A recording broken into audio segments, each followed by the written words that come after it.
nangis sadroning atiku nalikane kamu tinggal aku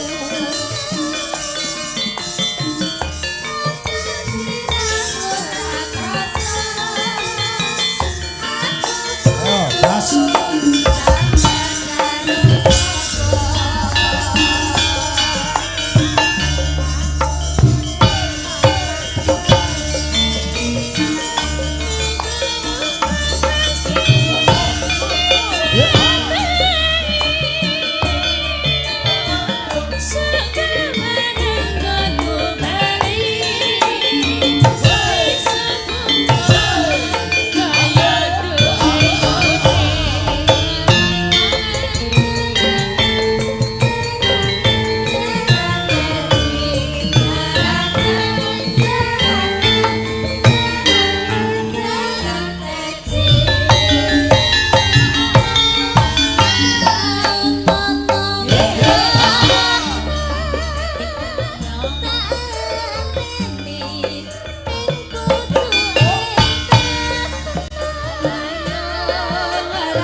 musiknya rada banter ya mas.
Mari Den, napa nih?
Raisa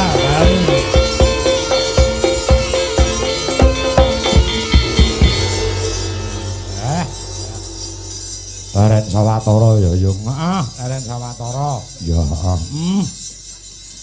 ingkang angka sepisan ya tan nirwa ngagungake rasa syukur marang purbaning Gusti ingkang karya jagat ya nok ya pancen ya kaya ngono tur kuwi wajib sapa gelem syukur bakal sun tambahi kanikmatanmu he menungsa sing ora gelem syukur bakal nampa pasiksan saka panjenengane Gusti Allah Subhanahu wa taala ya syukur marang purbaning Gusti merga wis diwenehi nikmat sing luar biasa saengga awake dhewe iso silaturahmi ngraketake pasederekan gelar budaya Jawa wayang kulit ana ing balai desa Ngrandu desa Ngrandu ya Kecamatan Kauman ing wewengkon Kadipaten Ponorogo ya ngono ya Yung ya nikmat sempat nikmat sehat nikmat selamat oh ngono ya tanpa nikmat telung perkara kuwi tangeh awake dhewe bisa sowan nderek lawan kersaning para panitia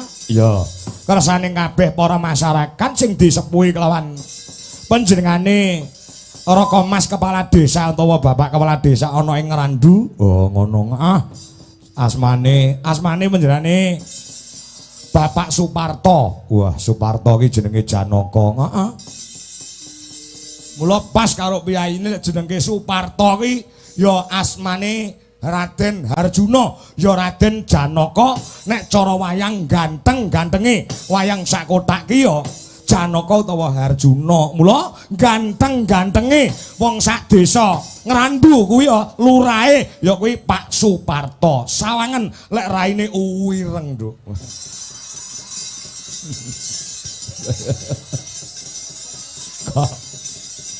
kowe karo Pak Lurah kok sajake saking akrabe kok nduk saking akrabe iya saben biar ki meni WA-an karo aku oh ngono mulai ki mau aku teko ya rangkul-rangkulan ki wong liya dadi dulur ki kaya ngene iki no oh ngono lho beliaunya mau ngendika pun Mas Kangko jenengan kali kula niku pun kaya dulur mengke kula manggarapi pripun mawon siap sing penting masyarakat kula seneng masyarakat kula ki marem wayangan dalu menika. Oh, ngono ya karo Mas Lurah Suparto. Ya umure ya ora matek kacek adoh karo awake dhewe. Panjenengane 55. Ya awake dhewe engko Oktober 48 Nduk. Oh iya. Ngestoke dawuh. Mula nek aku karo beliaunya ki wis akrab mong sok WA-an sok Gojek ngono. Ya. Terus saben aku mayang ning Ponorogo panjenengane ya nyusul biyen ana ing Maguan panjenengane iki ya nyusul rono ngiras pantes ngungkeri tanggalan bengi iki ya. Nek pinginane ana ing Ngadisanan Sambit ya beliaunya ya rawuh. Ana Mbalong wingi ya nyusul awake dhewe. Ketok lek banget tresnani walaupun baru saja kenal ning ketok yen to panjenengane Pak Suparto kuwi seneng nggone nyambung silaturahmi, ngraketake pasederekan, ngraketake paseduluran. Terbukti karo aku wis akrab. Oh ngono mula panjenengane 2 periode ngasta dadi kepala desa ana ing desa Ngrandu ya ditresnani kabeh para warga masyarakat. Oh ngono ya Yung ya. Mula panjenengane estune arep leren no. Ya arep leren dadi warga biasa. Periode ketiga iki panjenengane iki estune arep leren. Ning nyatane masyarakat tidak mau. Oh wis kadung percaya, wis kadung tresna kelawan panjenengane Pak Lurah Suparto bisa periode yang ketiga yang akan datang uga ngasta dadi kepala desa meneh ana ing Ngrandu kene. Oh ya, ya. Iya Yung, wis ta. Angger tipake becik, tilase apik ning masyarakat ya tresnani, ning masyarakat ya gemati, wa insyaallah bakal tetep didukung kelawan sedaya lapisaning para masyarakat. Tapi pasti nduk sing diarani wong akeh iki pasti ada pro dan kontra kuwi pasti. Oh ngono iya ngono ya Yung. Mulai ya panjenengane yen nyatane masyarakat isih mengendaki, masyarakat isih nyengkuyung lawan panjenengane Pak Suparto mengko macung meneh dadi kepala desa. periode yang akan datang iki beliaunya ya saguh diniati ora golek duit, diniati untuk mengabdi kepada masyarakat. Mergo apa? Dawuh para pinesepuh, dawuh para pinter, para mintuna, para kiai alim ulama, apik-apike wong kuwi nek uripe bisa piguna lan mengabdi kepada semua masyarakat. Oh, ya kuwi sing nggo patokan sing dienggo paugeran. Heeh. Ya muga-muga awake dhewe nderek ndedonga.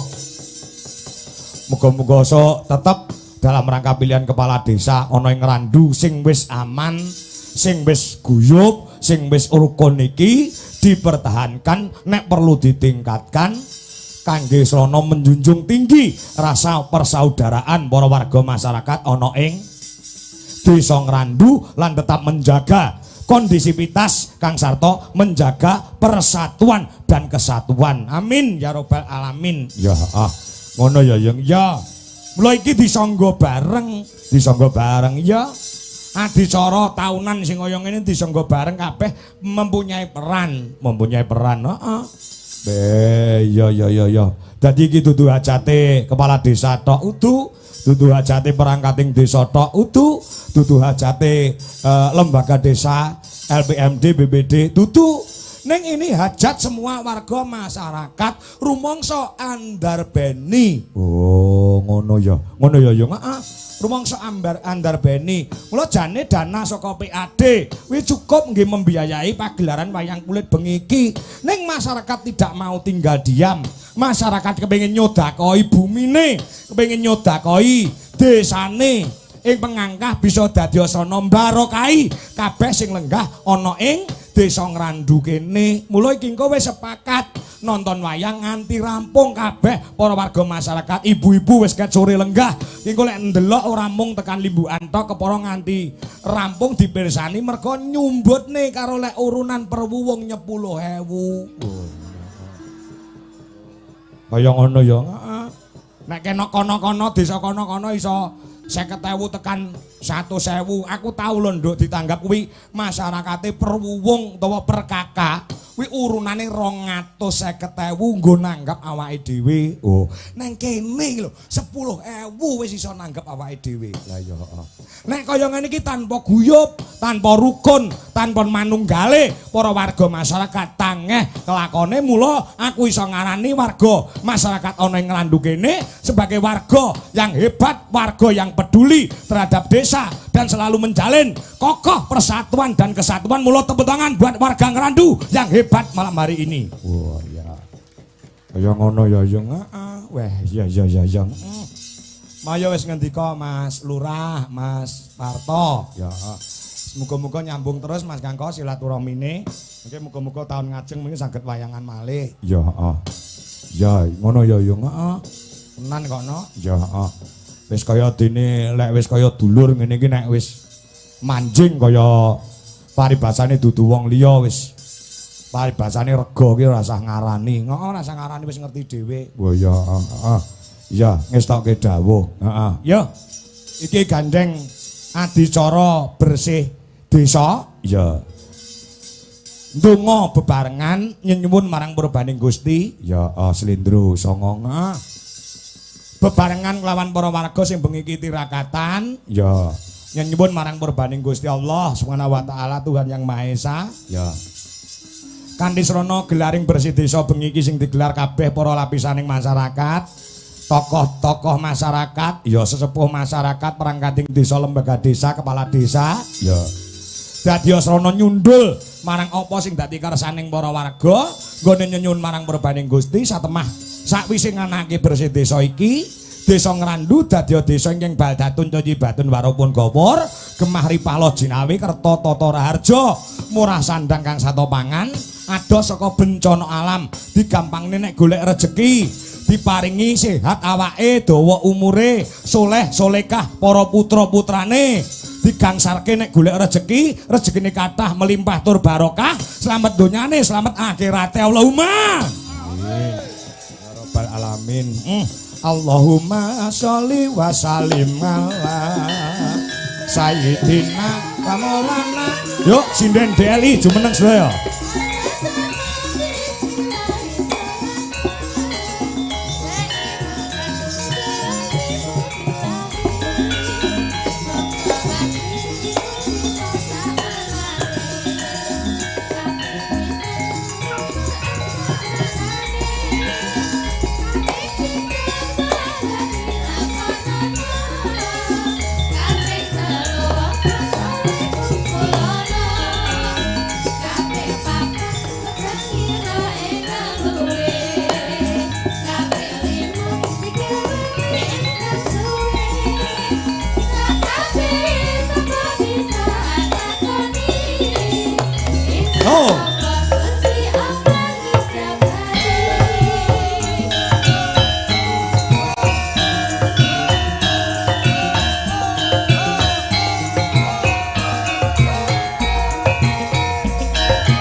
Tas rukun Islam.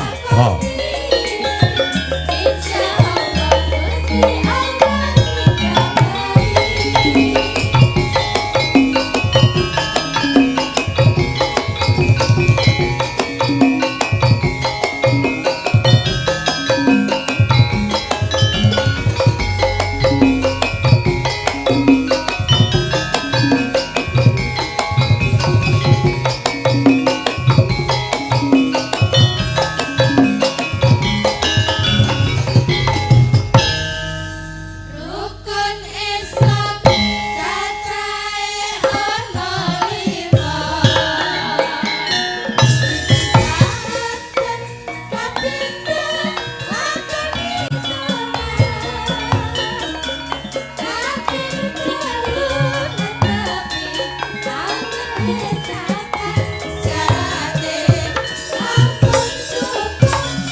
Nduk ya nduk. Ya.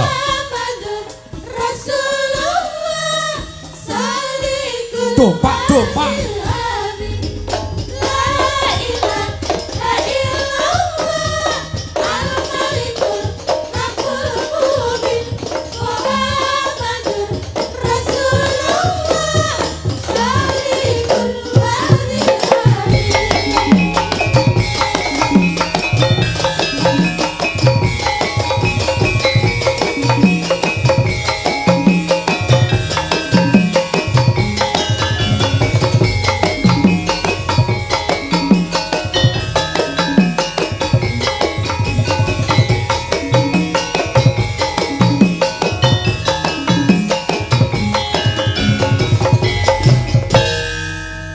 Rukun Islam cacahe ana lima.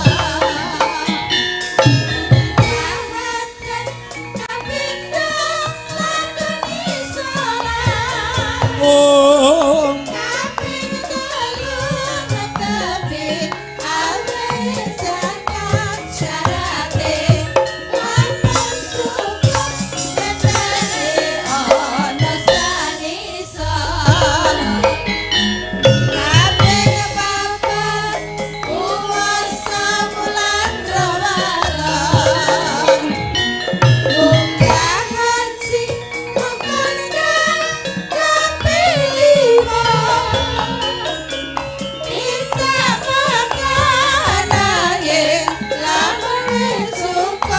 duwite waras awake la ilaha illallah al-malikul hakul mubin Muhammadur Rasulullah sadiqul wa'dil amin la ilaha illallah al-malikul hakul mubin Muhammadur Rasulullah sadiqul wa'dil amin.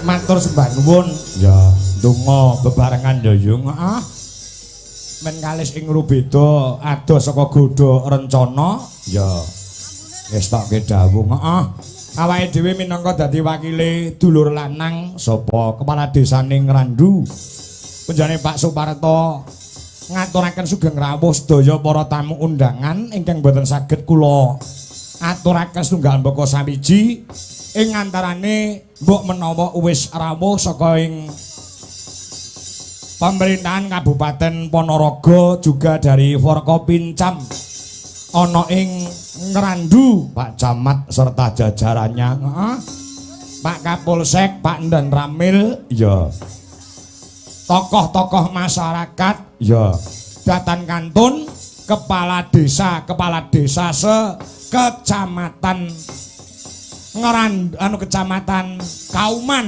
Oh, ngono ya yo heeh. Kowe ora ngapal ya karo lurah-lurah sekecamatan Kauman. Urung wong aku ki arang-arang. Oh, ngono aku ya wis matur karo Mas Lurah Parto. Upaminipun ora enek wahyu keblasuk pengin nanggap awake dhewe apa kelakon awake dhewe sowan mrene. Lah iya heeh. Ngono ya heeh wong Ponorogo ki paribasane dikuasai oleh dalang ya saka Karanganyar. Oh, ngono Ponorogo sekitarnya ki lek wis dalange Ki Cahya Kuntadi wis. Lah iya heeh. Awake dhewe arang-arang. Ya alhamdulillah keri-keri ki rada kerep. Oh, ngono. Cahya Kuntadi sapa? Mbuh aku ya ora kenal dalang kok ngendi. Wong karo adike kok. Lah iya. Pancen rejeki iki wis ditum dhewe-dhewe kok, Nok. Wah, ngono ah. Ya. Iya iya ngestoke dawuh. Awake dhewe rada suda daerah Nganjuk, terus Ponorogo, Medion. Lah ya. Diatur karo sing Maha Kawasa. Oh, ngono ah. Ditresnani karo Lurah Maguan, ditresnani karo Lurah Ngadisanan. Terus Lurah Balong, terus Lurah Ngrandu. Menawa kok iso nulari ngendi-ngendi? Ya heeh. Iya gen tambah serawung tambah dulur. Lah iya. Engko sasi ngarep kuwi tanggal 7 ya ana ing SMP Negeri 1 Ponorogo. Oh ngono. Ya alhamdulillah ya alhamdulillah. Wayang tetep ngrembaka. Walaupun nuwun sewu cara persenane iki wis rada suda timbang tahun kepungkur. Merga okehe desa-desa do bingung. Oh ngono ya enek sing wis DP awake dhewe batal. Kuwi ya ana nek ora kleru ana 3 tempat. Oh ngono. Mergo dana desa ki ora kaya dhisik, lek dhisik ki 1, berapa M saiki mung karek udakara 300-an yuta. Iya danane dienggo MBG, heeh. Dienggo KDMP dan lain sebagainya wis monggo lah. Awake dhewe manut bakune isih padha tresna kelawan budaya ketitik bengi iki sing pareng rawuh ya pirang-pirang. Iya.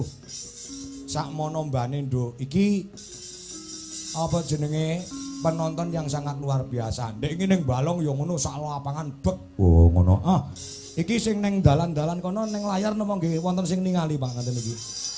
Kathah nggih. Nggone mboten muat nggih niki. Masya Allah penontonnya akeh kaya ngene iki positif nduk. Positif apa-apa? Regoku kemurahan asli. Tuman kowe mesti lah ya. Ngono. Ah, ngeten iki nggih namung sak desa Ngrandu tok. Wonten sing saking jaba desa wonten, Pak? Kathah. Ngono iki mboten isin to sampean delok teng mriki. Kan nanggapne dhewe lurahe sampean. Ya. Ngono. Ah iya. Mbah nuwun. Iki maku ya ngendikan anu apa jenenge diparingi dawuh karo Pak Parto. Wah, malam hari ini Mas Kangko sing dodol niku enten sekilo teng dalan mriku nganti mlebu mriki wis kangelan.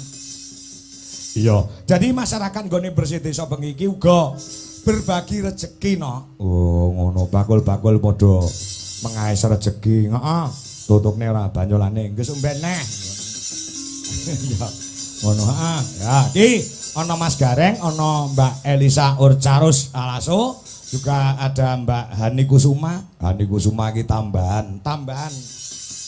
Asline ora nganggo Hani Kusuma ning gandeng ndek inginane iki Pak Lurah Parto ki nonton ning Ngadisanan. Wah, anu ngebel aku terusan Pak Parto. Anu Mas Kangko, pripun? Upami dituwun tambahi Hani Kusuma cocok napa mboten? Cocok mawon aku. Anu jenengan telepon ke, kula mboten gadah nomere telepon aku. Mang telepon ki ambak. Ayo, iya. HP ku ki ora nggo nyimpen nomere sinden-sinden kuwi kok, Nduk. HP ki khusus. Lah ya. Khusus nggih konsumen. Ya, sinden kalau tak simpen malah kudu WA karo aku malah. Ngono ya. Pun mang telepon piyambak mawon Pak Parto, Pak Lurah. Mangke saged napa mboten? Alhamdulillah didadak kok ya iso ani. Lah ya. Lah iya to, ngono ya. Heeh ki iso komplit karo Mas Gareng jajak barang. Wah ya. Ki mengko wektune dibatasi no, wektune dibatasi. Heeh.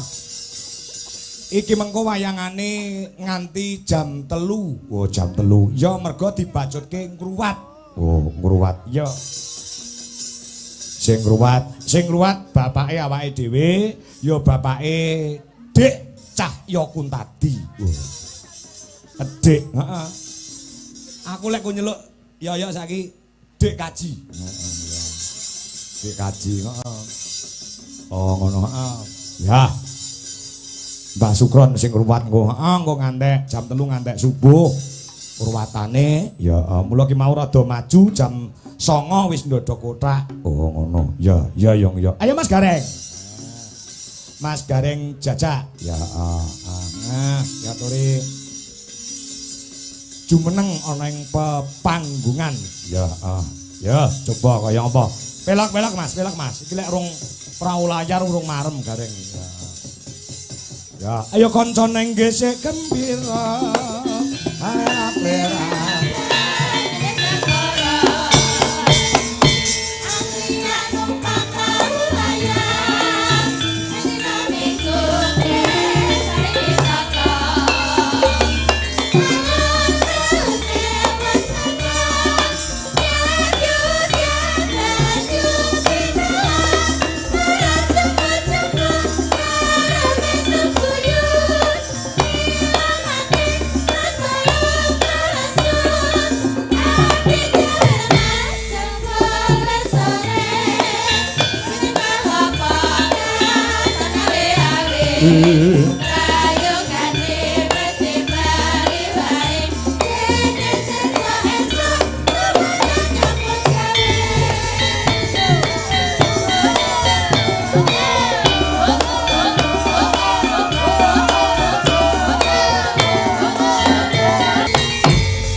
Alhamdulillah ketemu meneh karo Gareng jajak, Gareng sing lagi naik daun ya.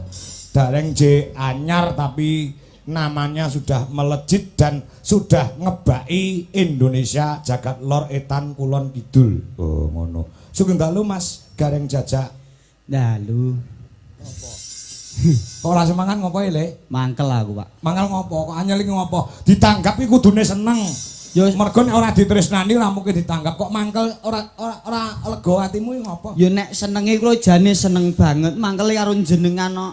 Lah ngopo karo aku kok? Wong kula yo ditulisi lho bintang tamu Gareng Jajak, bintang tamu Hani Kusuma, bintang tamu Mbak Elisa. Kene ngopo sing ditokno ngarep dhisik kok sing edok-edok? Kok ora sing lanang-lanang? Masalahe sing mirsani kepengin ngematke luwih dhisik, ngematke ayune Mbak Elisa, ayune Mbak Hani Kusuma timbang nyawang batang kaya raimu. Lah iki lho sing mari lara ati ya iki. Lah ngopo? Senadyan wong lanang iki nuwun sewu, wong lanang iki duwe ijazah. Wong wedok ndelah ki ya dobel, Pak. Duwe ijazah ya duwe wajah, mula disawang kepenak. Nek wong lanang kuwi duwe titel kelulusan. Wong wedok ya dobel, ya duwe titel kelulusan, ya duwe kemulusan. Oh iya. Nek wong lanang duwe keterampilan. Wong wedok ya ndelah dobel. Dobel nek duwe keterampilan, ya duwe penampilan. Iya. Nek wong lanang duwe swara apik, wong wedok ya dobel. Duwe swara apik ya duwe kegiatan yang lain. Duwe apa? Pokoknya kegiatan yang lain. Oh iya. Mula aku yo ngalah ora apa-apa. Sepele Pak, ten mriku lho, ten mriku, tenggon salin lho. Oh ngopo? Bapak-bapak, ya kuwi lho bapak-bapak. Mlebu gentenan. Mas fotoke. Weh, aku malah kon motoke jejer tak foto bertiga. Oke, gak apa-apa, atiku lega adre wong lanang gak apa-apa ngono. Neh, Mas fotoke wong lanang neh kuwi. Tak fotoke jebret rampung pamit. Loh, gak tak ancam. Ki nek ibu-ibu mesti sing jaluk foto aku rak ngono. Enek ibu-ibu loro mlebu. Mas foto kali kula kalih mbake. Aku yo kon motoke neh. Iya, Weh, tak fotoke jebret. Lah gak foto kalih kula Bu, aku yo ngono. Mas foto karo jenengan, selfie ya selfie. Bareng rampung aku noleh dihapus. Lah kok dihapus Bu? Elek. Wis ra apa-apa, tak trimo aku ning kono wis disepelekke ya. Wis ben tak eling-eling kok mau kudunge kuning kok. Cicok lemu kok. Wis ben aku ngono. Ora apa-apa, aku titeni. Maksudnya ki ora rupane elek ning dadine ki ngelbulur ngono lho fotone iki. Dadi dihapus. Yo nek Ngeblur. lah nek ngeblur yo njaluk foto neh. Lah, Wong ku mau ketok gurung klegak ketok ben ketok aku dijak foto kok. Rumah saku aja dak sia banget-banget. Ora. Ning alhamdulillah kula matur nuwun kalih jajaran desa. Heeh. Desa pundi niku? Ngerandu. Ngrandu sampun nimbali kula alhamdulillah. Kula jane grogi kok, Pak. Ngopo? Aku yo tanggapan ning kono-kono ning ora kaya kene kok, Pak. Sing marai kowe grogi ki apa? Penontone lho, Pak. Lah ya. Kono-kono kuwi penonton, kirane kok ora uman nggon kon ngadeg pilih mulih kok. Iya. Kuwi nek kono-kono ngoten Pak. Iya. Lah kene penonton ora uman nggon ngadeg titik-titik masyaallah indah penonton sing perlu diajungi jempol. Tepuk tangan untuk penonton. Masya Allah luar biasa. Apa artinya sebuah tontonan tanpa hadirnya para penonton? Oh iso uga. Kok iso? Daring kae gak enek sing nonton. Lah kayak pas pandemi ya. Lah iya, maksudnya penonton itu sebagai supporter utama suatu kesuksesan pagelaran. Mula matur nuwun untuk semua penonton. Menyang Semarang bablas Boyolali sing gelem nonton wayang tak dongakno sugih rejeki.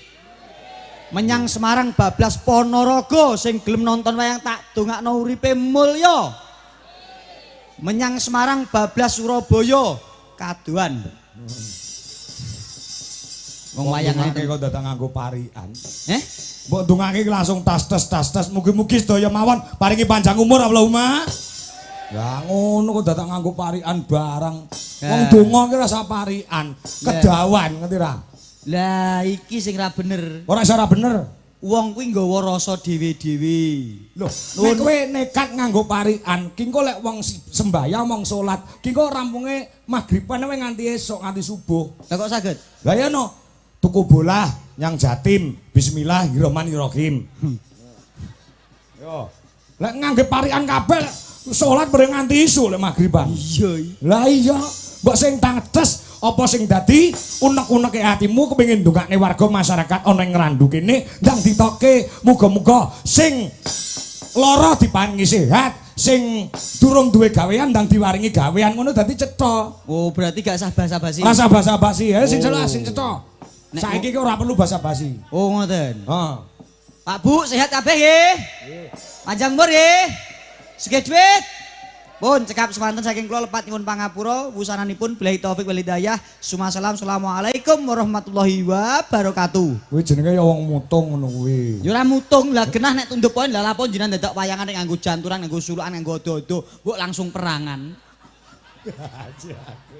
Wong anane seniman ya ngono kuwi. Nek petani kewajibane nandur pari, nek pedagang dodolan sapi, nek pegawe ya ngulang. Lah nek seniman yo umum tuh nganggo pacitan, nganggo apa jenengmu? Parian. Parian kok pacitan. Kok parian kok diseneni lho Mas aku. Ning muga sing nom-nom diparingi kesehatan, pinter sekolahe. Ngono lho, basa ngono kuwi sing nom, sing wadon, sing takung, sing sepuh, sing anu didongakne kabeh komplit.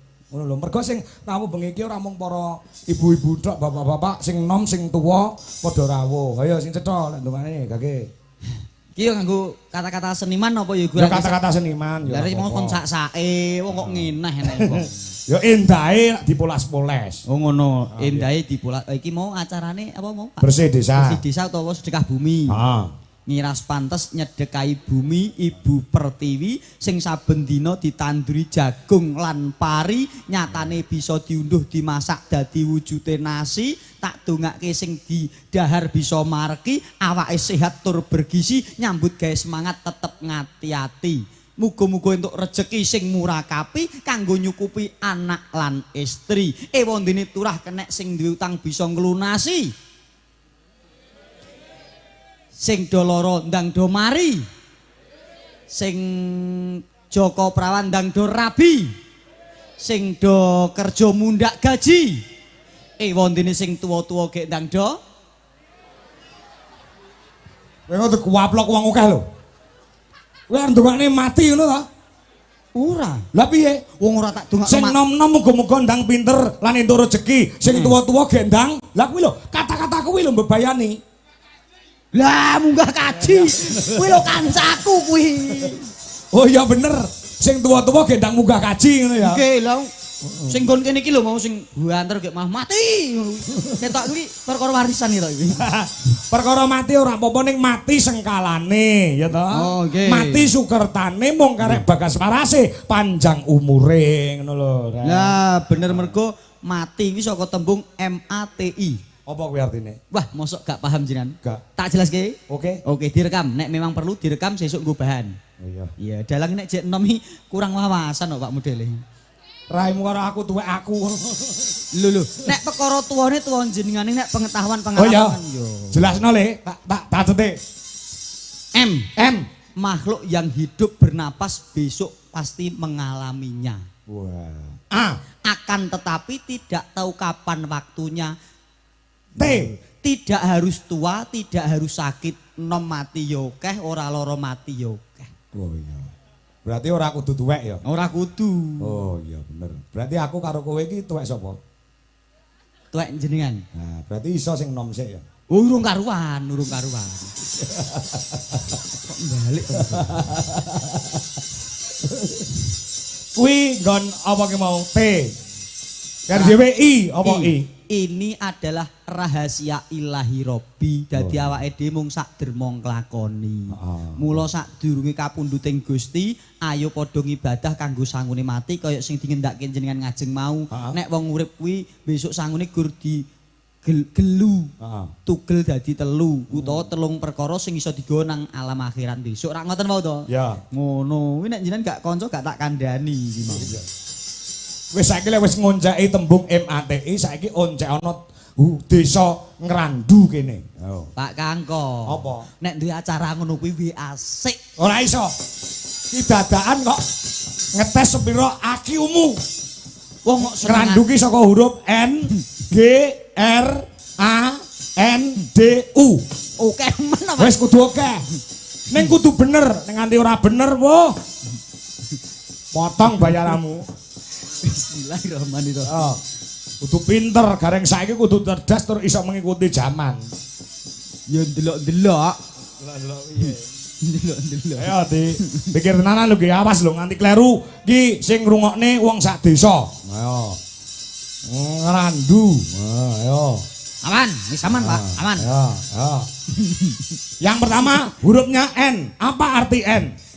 Nindake sedekah bumi setahun sepisan ing mapan wulan sura.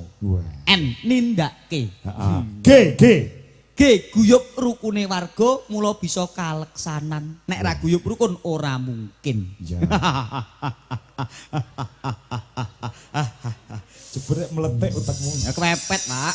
R. Ragate akeh ning nyatane nek disengkuyung bareng-bareng 10.000 ya cukup.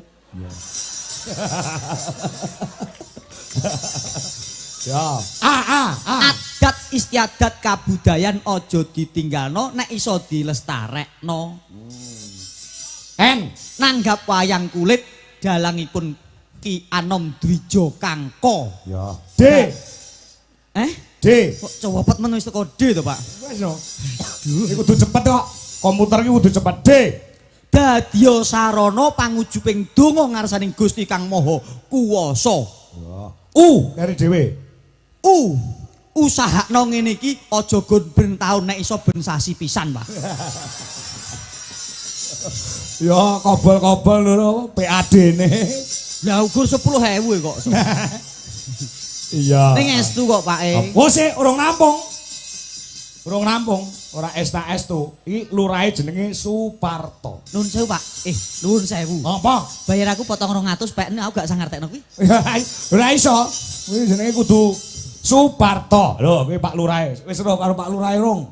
Lah nek Mas Pak Parto nek karo aku wis kadung akrab banget no, Pak. Weh. Pak Parto ki. Iya, Pak Masya Suparto. Allah luar biasa nek kali kula akrab kau pedhok ya. Belum pedhok mau Pak ya aku ya. Akrab, ning pun akrab, pun Nek akrab. kowe muni akrab, Pun akrab. wis tau kepethuk, endi biayine? Pak Parto ki. Iya. Lho jenengan wis kenal dereng. Ya wis aku ket sore jagongan yang mburi kelir kono. Jenengan tekok apa bedheki? Aku yang bedheki. Walah Masya Allah Pak Parto kok dibedheki nuwun sewu Pak Parto ngacung, Pak.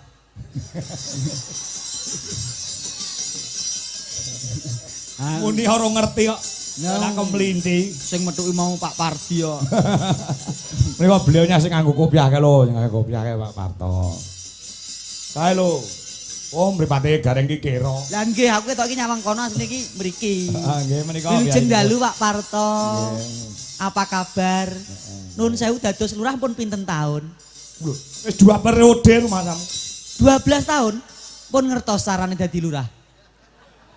Kuwi bocah iki Dik, saya ndrunyak to kuwi. Lho. Rong periode iki ngerti no carane dadi lurah wong ditresnani karo masyarakat kok. Lah kowe apa? Lah kowe iki pangkatmu apa? Lho, Masya Allah, kula iki sak ndure lurah Pak nek nang desa. Weh, sak duwe kacamat. Alah, sak iso sithik. Apa pangkatmu? Juru kunci. Lah,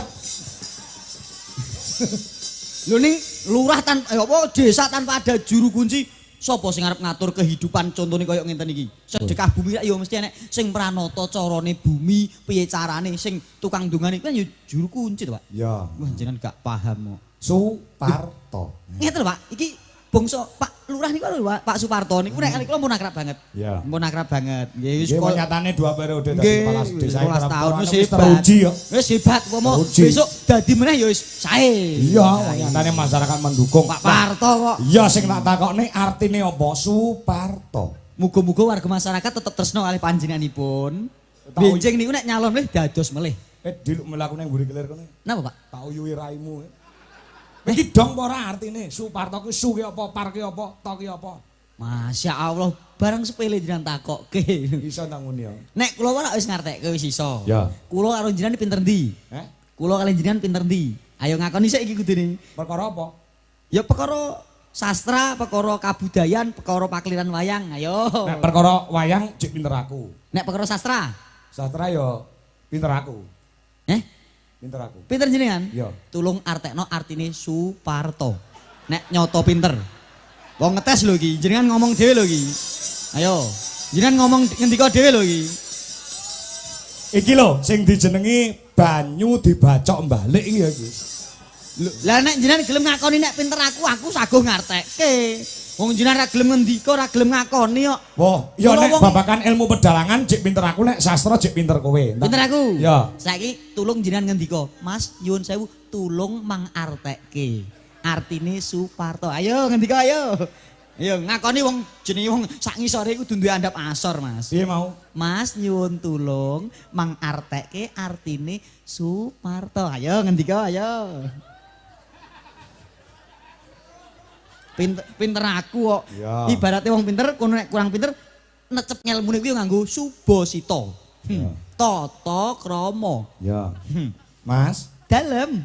kula nyuwun tulung. Piye, Dik? Mang werdekne Heeh. napa artine Suparto? Oke, mang mirengke ya, Dik. Iya, Cuk. Angel aku. Ayo. Ugi bagiamu. Suparto, ayo. Sugih rasa tepa selira adat tata krama ora ditinggalno. Ngrengkuh kabeh masyarakat ora beda kasih, ora mbedakake sing ndek sing dhuwur, sing cilik sing gedhe, sing nom sing tuwa, kabeh direngkuh didaku sedulur lan anake. Merga kepala desa kuwi dadi wong tuane sak desa. Ya. Ya. Par.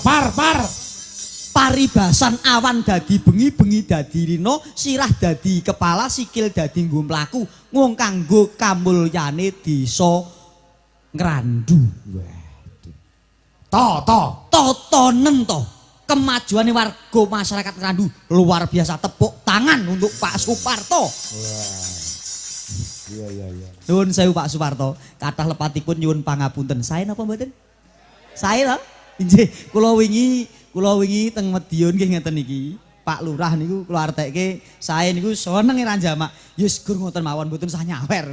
Jenengan nek terus muni sawer gak sah. Aku riko mboten sah. Ngono. Gak ya Pak ya. Rasa. Mboten sah. Rasa. Nuwun sewu Pak Kangko. Apa? Kula percaya nek Pak Suparto gak bakal nyawer aku. Heeh. Wong regoe dinyang kok. Mboten Pak, ngapunten, ampun dianggap guyon lho Pak. Pripun, Adik sampun mengerti arti Suparto? Sampun, Pak. Iya. Sampun. Bilang apa kalau sudah tahu? Matur nuwun. Sama-sama, adik makin ganteng ya Allah. Enggak apa-apa. Alah. Iya. Ini loh, Dik. Piye? Nun kok Dik. Ngeten lho, Pak. Pripun? Ngiras pantes sambang silaturahmi ning Ponorogo. Ya. Jenengan ora ngendika nek kene iki kawasane Engkeng Rayi Ki Cahyo Kuntadi sakniki jenengan wis mulai merambah mriki. Kula wae ya WA-an kalih Pak Cahyo. WA apa? WA-an Pak Iki mrayu kok cahe. Lah nggih kula WA, Pak Cahyo kok mboten ngasta teng Ponorogo, aku rak ngoten. Ora kok wis ben di wayangi kakangku. Lah napa to Pak? Ketoke regane di dunia ngono. Oh modele ngono kuwi gak apa-apa. Lah tungkak raimu yo. Pripun? Padha regane. Hah? Padha tangono Pak Lurah lho. Dune matamu picek. Oh, Pak Cahyo pun tak jawab mau. Sanjange padha kali jenengan kok Pak. Iya nek regane padha, ning kan kono modele diwehi bonus bintang tamu 3. Heeh wis gak karepmu. Butuhe ditangkap ngene wis aku. Ya, amin. Mending pokoknya janji lho Pak. Apa? Wayangan nih Pak Kangko nek ning Ponorogo nek jenengan kepengin meriah kudune garenge kula Pak. Iya. Nek garenge gak aku gak rame. Iya. Oke, nyatane wis ping 3 lho. Ya ping 3. Nyatane yo biasa.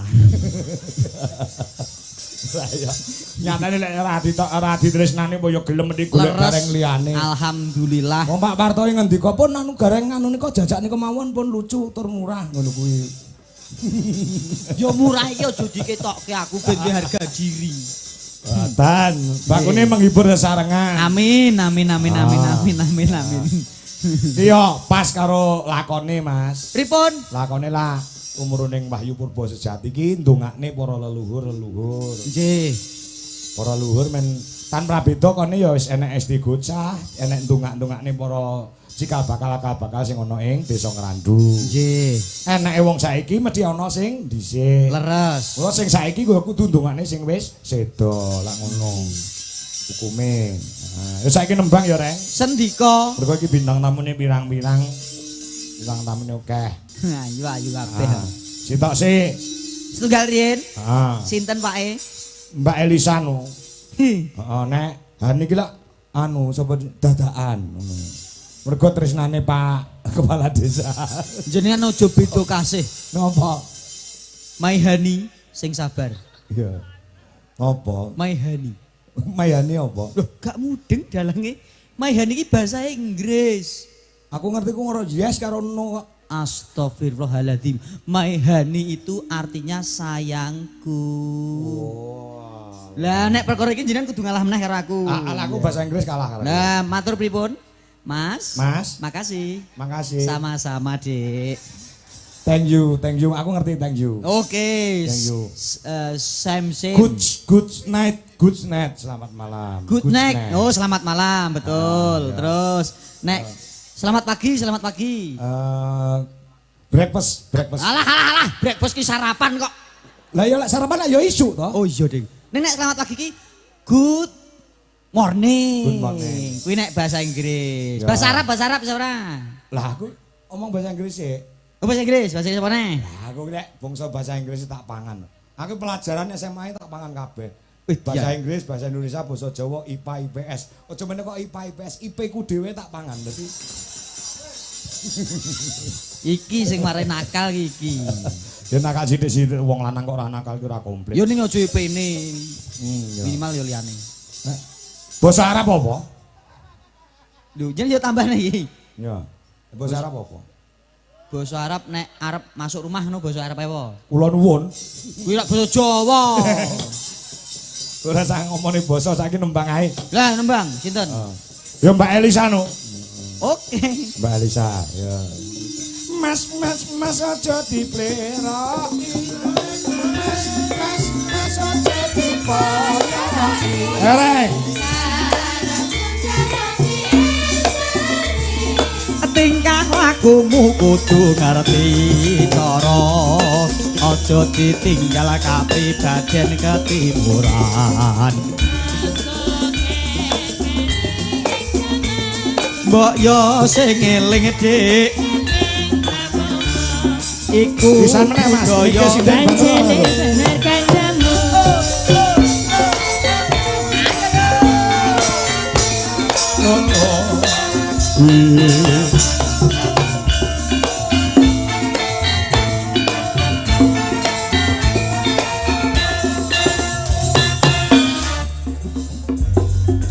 Mas sejati blerai. Mas sejati mayai. Karepku jati esemi. tingkah lakumu kudu ngerti cara aja ditinggal kapribaden ketimuran Mangkok Yo, yo. mbok yo sing eling dik Eleng apa mas. iku budaya Kancane bener kandamu. Selamat malam Sugeng dalu sedoyo mawon Mas Gareng Jojak Pak Kangko Mak Cangik Mbak Yulimbok. Ya, selamat malam. ya Ngopo? kupingku keriting ndungokno suarane omong kok ting ini ora apa-apa Iya. pancen ora maidung Mbak Elisana mboten piyai Jawa asli to Ya pengen sing penting ki aku ki apa ya? Arep piyayi ngendi wae ning nek wis nyebelung ning nggon kesenian ngene iki melebur dadi siji ra ndelok kowe agama apa suku apa saka ngendi sugih apa ra duwe kuwi melebur dadi siji ning nggon budaya wayang kulit purwa ngene. tepuk tangan Lho senengku kaya ngene, senenge ngene iki lho, melumpuk kabeh para warga kompak sedaya. Mongko aku mau mlaku saka kono ndasku buyar mumet ra karu-karuan aku. Nyapo? ya nyapa kok tekan ndas mumet bareng Buyar aku mumet mergane aku ki dari sono pengen manganan bakso kon. Bakso. oh pengen mangan bakso Iya, tapi aku mau udur suwi banget karo bakule. udur Udur apa? Wayel-wayelan. ayah-ayalan Udur. Beyelan. alah ayelan Kuwi lah pokoke. Ya. Tak aku kan mau beli bakso. oh arep tumbas bakso Pak, tumbas baksone. Takoni piro? 10 aku ngomong ngono. oh 10. Lah kok metune mangkok cacah 10. Yo mangkel aku. Sing jenenge 10 ki maksudku duduk kuwi Pak 10 bentole wae sedoso aku ngono. oh Bar kuwi bapake saya nesu-nesu takoni aku pedes pora.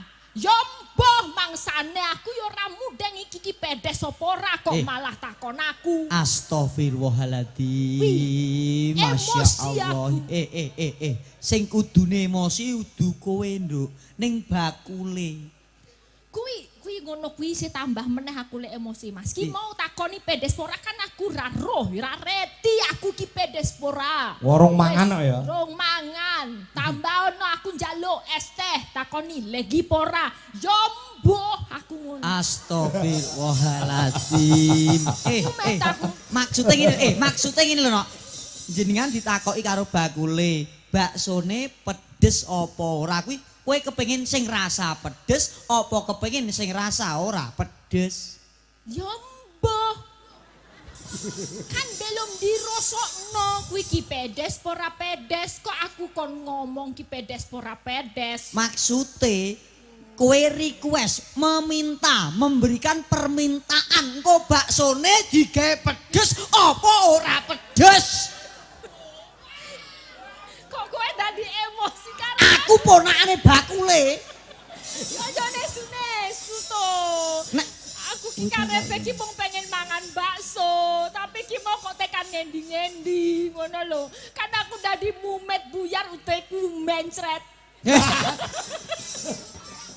nek kowe mau nak perkara bakso Iya. repot meneh wis aku kuwi mau Lah ngopo? aku mandek teko Magetan Lah aku kadung menggok warung anu soto soto, kamu soto beli soto. daging Daging. aku gak sido mangan Mergane opo? lah tulisane soto daging budui waduh iki daging bagian apa aku ngono iki soto daging budui. Wah, iki gek daging bagian apa tak olah alik tek semuireng enek. Wah, iki gek opo aku ngono aku terus gak sido madang.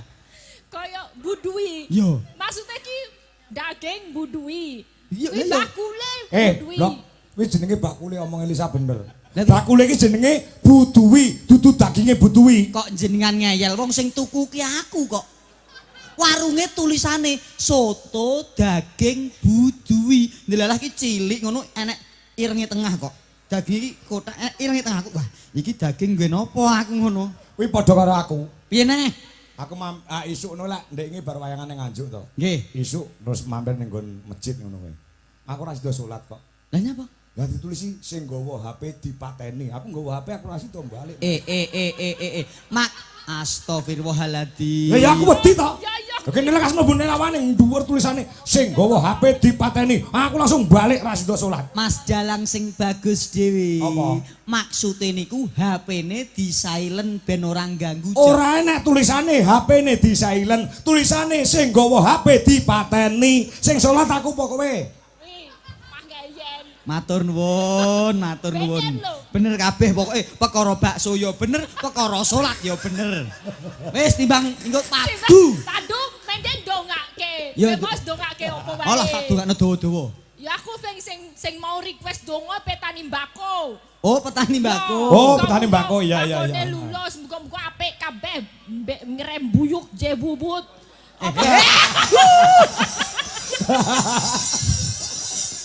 Kalau itu ya, maksudnya bagus itu gimana ya? Meremboko. Ngrembaka, ngrembuyung, ledung-ledung kok jebubut piye apa to? Gak Dia ora ngerti bahasa. Ngarang aja aku ngarang. Ya wis ngono, muga-muga apik mbakone.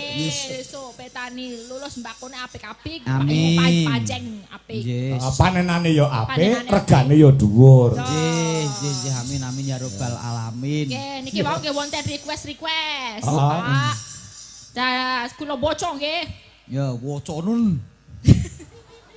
Menika saking penggemar wayang Pak Trimo Pratama Desa Purworejo Nguntorona di Magetan.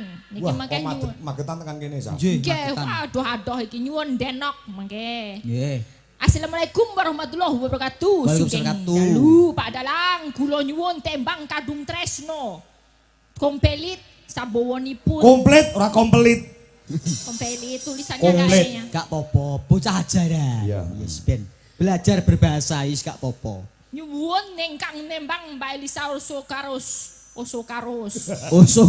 Saking kula Pak Kombet, saking Jalan Sakura Muneng Balong. Oke, terima kasih. Salam. Nggih, wah, Wes, iki ya neng pamundhut. nggih. Ya, iki. Assalamualaikum, waalaikumsalam, sugeng dalu Pak Kangko kula badhe nyuwun gending sesi deman. Nggih.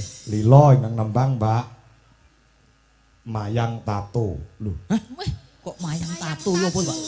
Mbak Mayang. iki matane delok niki wacane to. Mayang tato. Ah. Wah, iya kok dadak nganggo nganggo tato. tatu ya. Ning pancen kok Mbak Mayang niku enten tatone. Oh, Kok weruh kowe tatu nih? Nggon weteng kene iki lho. Tato bu. Tato niki cecak.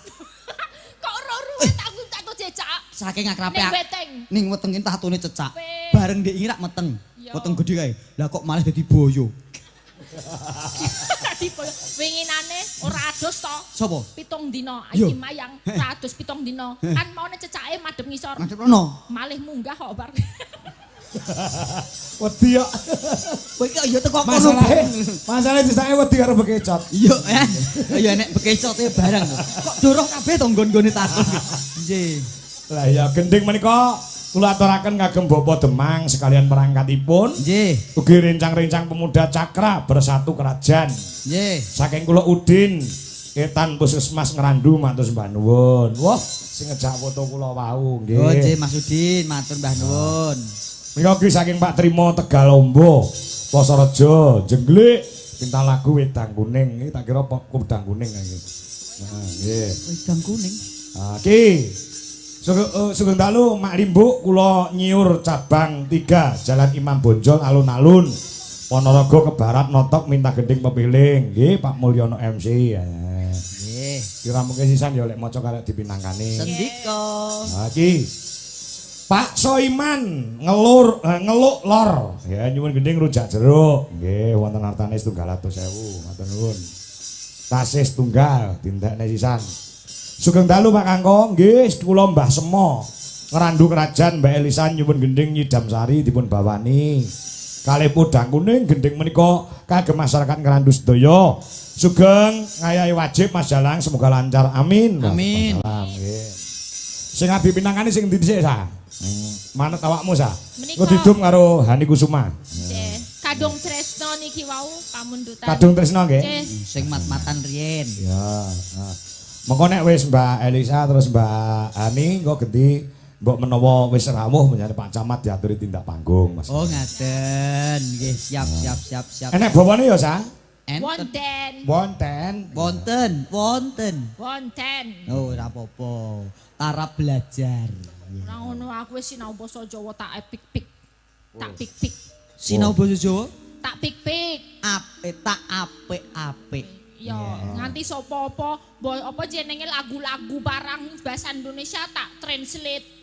Dadi Jawa. Pamrih ben iso basa Ben iso Jawa. aku iso basa Jawa. Masya Allah. Contohnya? Contohnya enten. Aku kan seneng tembang kenangan to.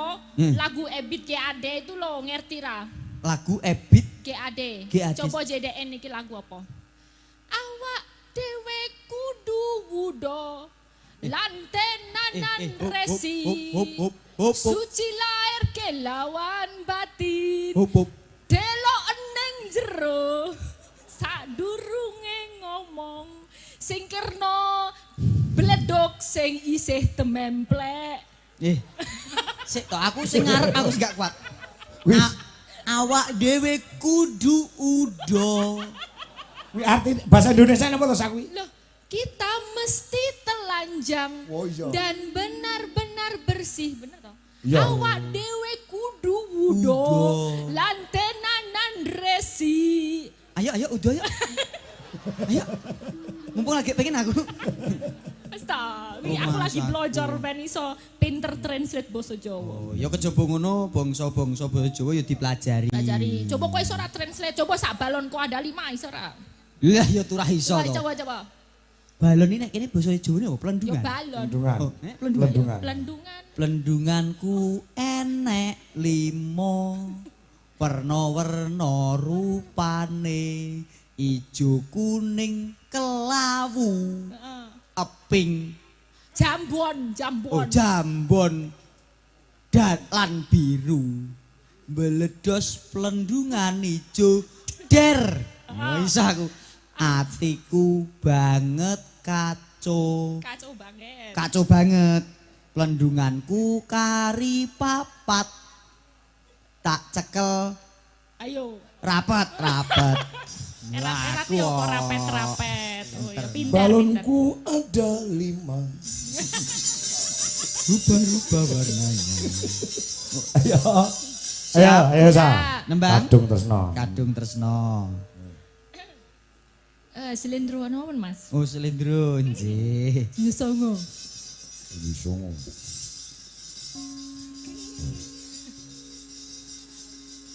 Rina wengi dadi ati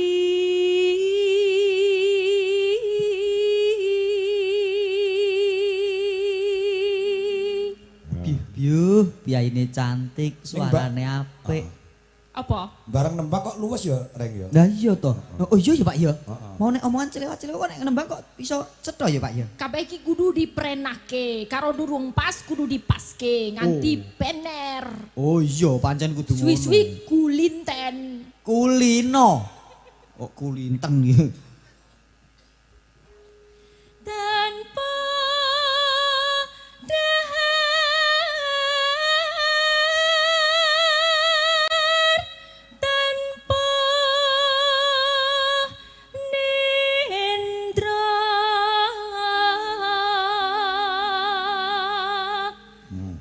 kayung yon marang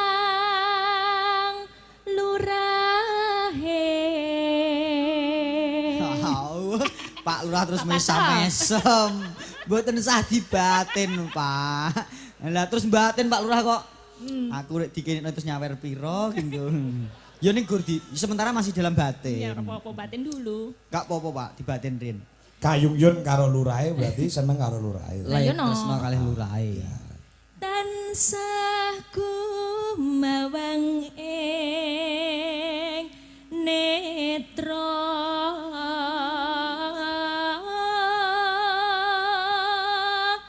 jero ati kadung tresno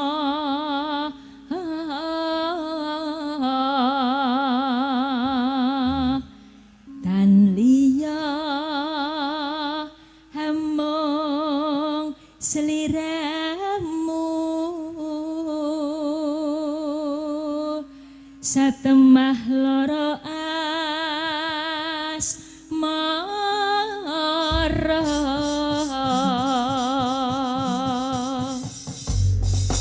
Ya, kadung tresno. Ya. Nganung ninung ya. Lamat wis katon tejane yen mbok berangkat tanpa jarang aduh wirakane sinawang tak mboseni yen besengut mimbuh patut nyata jatmi kamrak hati aduh lestari yo kan lilapi sarekmo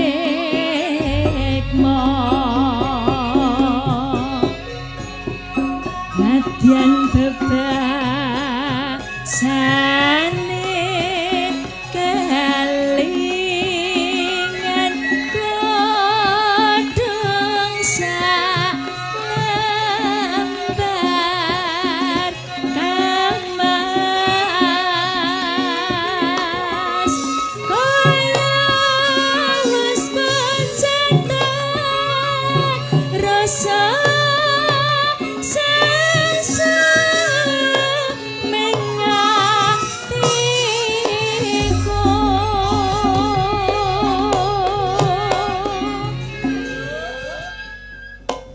Mas Gareng. Dawuh Pak E. Dalu niki ugi dipun rawuhi Kepala Desa Ngadisanan Pak Suparni uga rawuh. Matur sembah nuwun. Sing nimbali awake dhewe winginane. Leres matur mbah nuwun bekti Mbah kula. nuwun.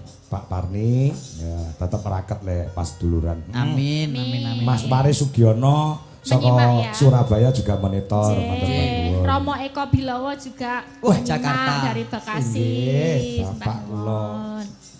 Eko Bilowo. Nggih. Kula entosi Suro Ngajeng Pak Eko Bilowo. Amin amin. Nggih. Ya. Niki mangke dawahipun menawi podang kuning dos pundi. Wah, mboten napa-napa. Sekalian dua gitu ya. Sekalian dua. Nggih. Sekalian dua. Derek ya Mas-mas Dwi Solares Indonesia.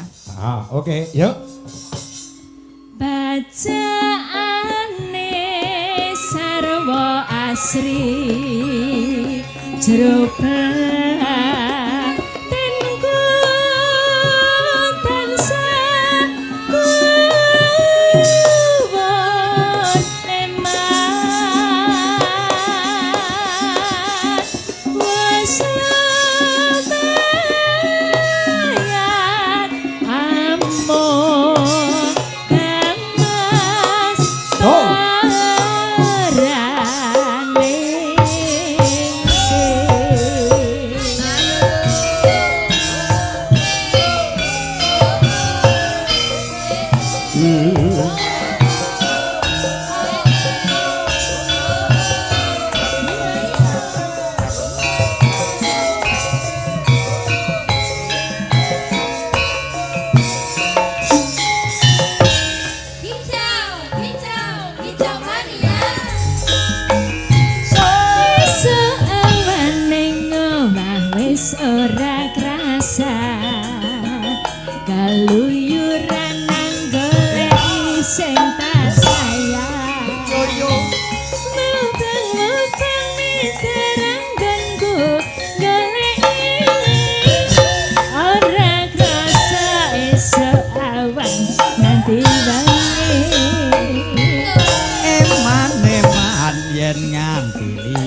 sayang nyayang kleang tak sawang menclok ning depan kegancangan tak rindik saka kadowan sarawi ngoceh dheweke ngalih ecokan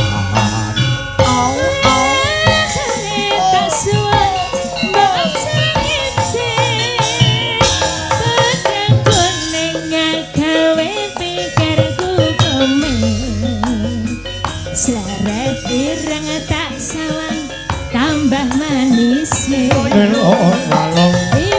bunga yang kelakon gandeng sirane ora bakal hatiku kekiwang liyan yen si podang handuk hati kesanan ora mendok hatiku sansaya ndodra tak sranani son pikat uluting pendho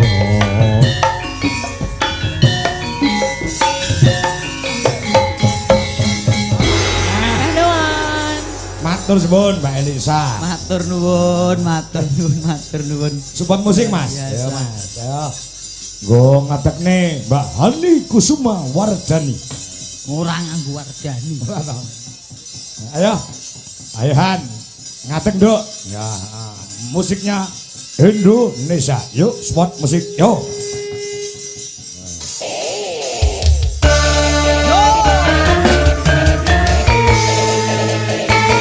masih bareng Bujo Parasnya Indonesia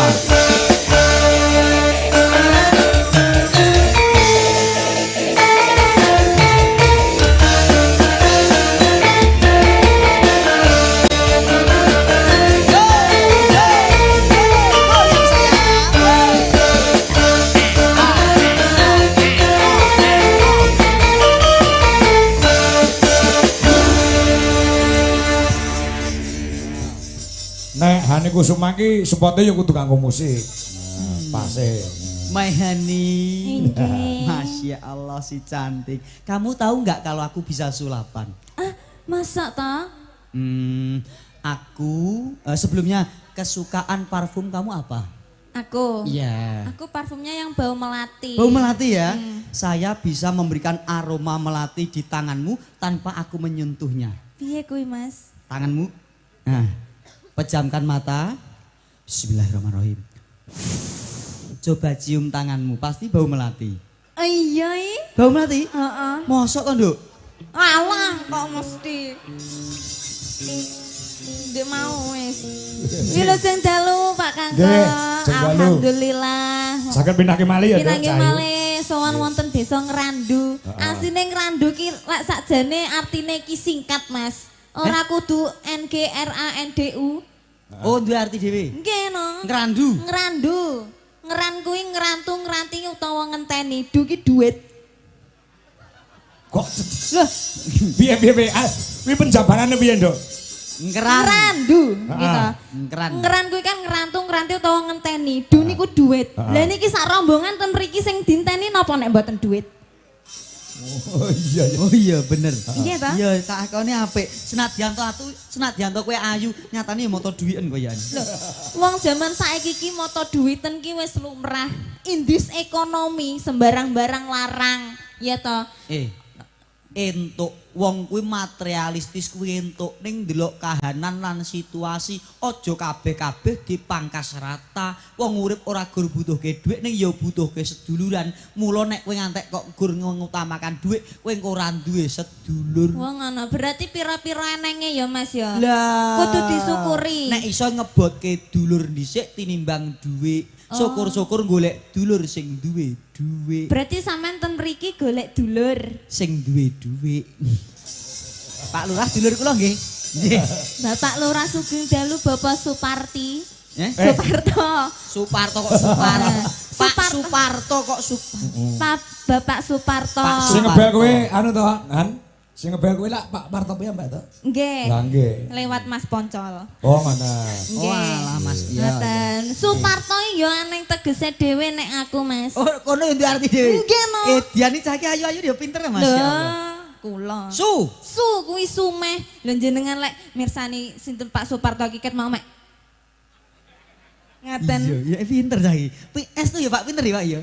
Sumeh. Su. Mak ning warga masyarakate sumeh seneng srawung. Mula to sakniki 2 periode nggih Pak nggih. Betul, betul. Mugi-mugi Masya Allah. periode selanjutnya tetap menjabat menjadi lurah Heeh. Desa Ngrandu. Amin. Ning penting syaratnya kula bisa ditangkap lho Pak. Ya. Kak iya. Kuwi mau Supar, terus terakhir Pat lho. Par Su, wong. Oh. su niku sumeh. Oh, Par. par. Sak paran-paran memuji Mring Hyang Widi. Oh berarti di mana tempat Di dia mana selalu tempat ki berdoa. berdoa. Jenengan napa nek perso ki sedekap ngene to, Mas? Nggih. Tangane ki wis ngene iki. Ngeten lho Pak Kakung, ngeten. Dikir. Oh. Ora, Lah apa? kapalen iki Eh, jenenge. bocah Ya dikir. Tasbih. Nggih, Tasbih. dikir ndongakne awake, ndongakne keluargane, ndongakne warga masyarakate, ya ndongakne desane. Oh ngono. Terakhir. Dan To. kuwi Toto Karto Tentrem lan Raharja. Toto. Toto Karto Tentrem lan Raharja. Oh, iya. Mula Desa Ngrandu menika dados desa ingkang Toto Karto Tentrem lan Raharja mergi kan dipimpin Karo Bapak Suparto. Pak Suparto. 2 periode lho Mas. Muga-muga tahun ngarep dadi meneh. Amin Dadi meneh, Allahumma. amin. Terus yo nanggap wayang meneh. Nggih. Andra kowe kok iso to didadak karo Pak Lurah kemongan. Kula. Apa pas prei apa pancen yo? Nah, kula niki sakniki pun mboten baku kok. Wow. Nggih, suran ngeten niki nggih nganggur. Oh, Gak jeng Pak. Ada alasan tersendiri kenapa Mbak Hani bisa rawuh teng. lek kowe ngerti alasannya apa Hani kok iso tekan? Yo turah ngerti no. Apa? Sadurunge wis WA aku sik kok. Apa ya? Jenengan apa nderek Pak Kanggo tanggal 14. Nggih, ya wis nekno aku dijop alurah ndujak mangkat aku. Lah ngopo? Enek jenengan kok. Wah. Mergo tresnane karo aku. Lah ya. Iki ana pamundhut dohan. Nggih. Oh pilihan dhewe ya. Nggih. Iki ana sing nyuwun lagu pepeling.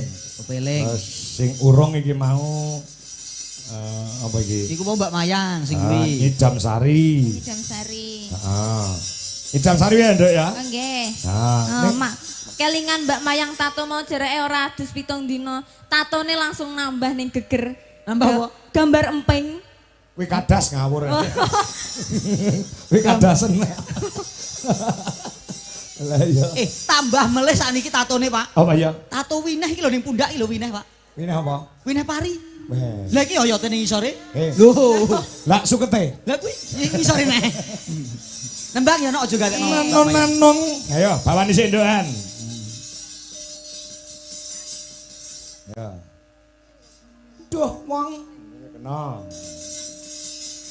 Dah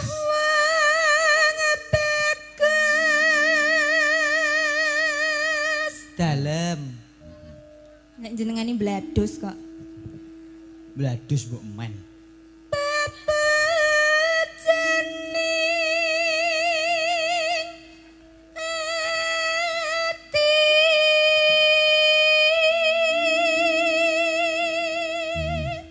Menika Mbah Semo kula aturaken ya mau podang kuning sampun Mbak Elisa. Menika nyidam sarin pun Hani Kusuma. Ayo.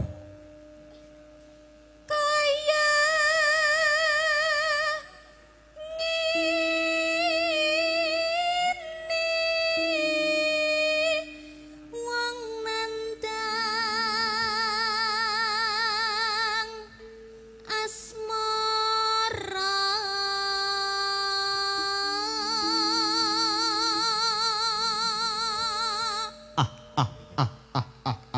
Iki tembange wong gandrung iki. Aku gandrung kene, Pak. Iya no. Sing seneng aku apa sing seneng kene? Seneng sing wedok. Oh, berarti aku sing disenengi kene. Heeh. Jane wegah aku jane.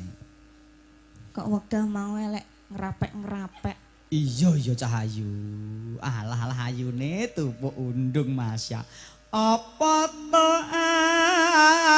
awakku dhewe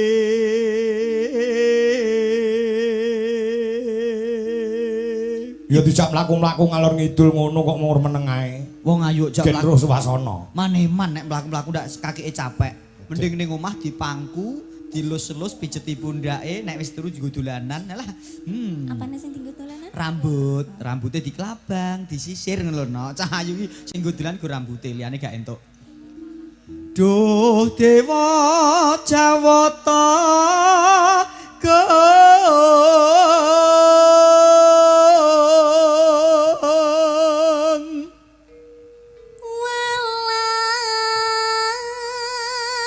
Piye ya iki?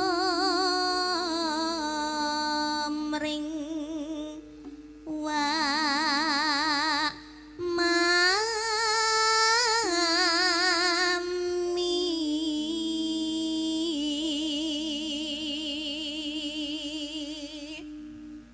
Besok kapan katekan jejer lan wong ayu. Waduh, Masya Allah. Pak Lurah aku gak mbok bayar gak popo. Tenan Pak, sumpah lho. Aku ra mbok bayar ikhlas. Yo Pak Kanggo yo. Gai. Pak Kanggo. Apa? Ngerti kok Pak. Apa? Ayem Pak, Pak. Biyu. Ya. Alah gak ani nget-nget rene kowe pengen kowe. Alah. Ora mungkin kowe kuat mangku. Alah. Iki lho. Ya iki lho keluwihane dagelan iki timbang dalange. Nek dagelan ki iso mangku sinden, dalange gelem ora gelem ya ngedep debok. Ora apa-apa Pak, debok lah yo halus. Jajal kok lus-lus halus e pol Pak kuwi. Debok jajal lus-lus. Halus to? Halus. Ya guremane gak iso ngentut. Dudu mukrime ndak boleh. Au. Umpama sira nahkoda. Rasane piye, Reng? Mangku Hani Kusuma piye rasane? Rasanya lain. Lain. Bedane nggon apa? Lain. Bedane nggon ketebalan dan juga kemantangan. Treno ya diganjel sepon ae mulai. Kuwi mau to? Sepon kuwi. Layak buat gua. Ketebalannya masuk batinku ngono lho. Sepon. Nanong ya. Tanpa prau sasadara den patri.